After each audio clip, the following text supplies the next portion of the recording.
Hi everyone, I'm Matthew John and welcome to this week's Weekly Market Pulse. Well, if we have a quick look at the clearance rate on the weekend, sitting at 49%, so slightly better than it has been performing in previous weeks, sitting around the low 40%, but that is the preliminary clearance rate, so we do expect the REIV will go over the results that weren't reported and add those in, which will probably bring it down to around the 46, maybe 47% mark, a little bit closer to where we have seen it been previously.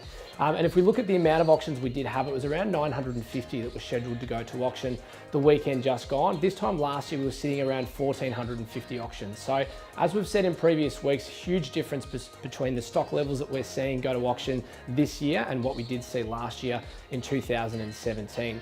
Now, if we do look forward in terms of auctions, what we've got ahead is this coming weekend being the 8th of December, the 15th of December are going to be the last two big auction weekends for Melbourne in December.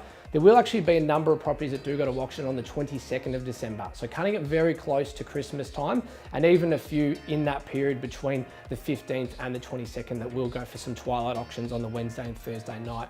This is just a result of people trying to get their property onto the market for an auction campaign in late November, early December, not wanting to miss the last little rush of 2018 and obviously a little bit of uncertainty as to what we'll see in 2019.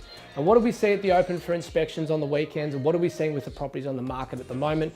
Well, it's pretty clear. Properties that are doing well, that are priced correctly, that are in good locations, are still getting numbers through and getting a reasonable amount of interest.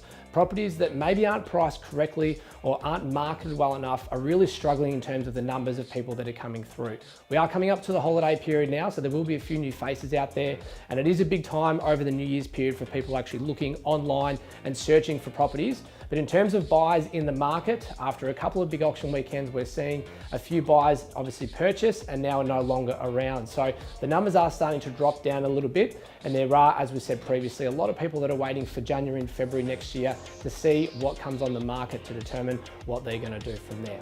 Well, that's all for this week's Weekly Market Pulse. Look forward to seeing you next week.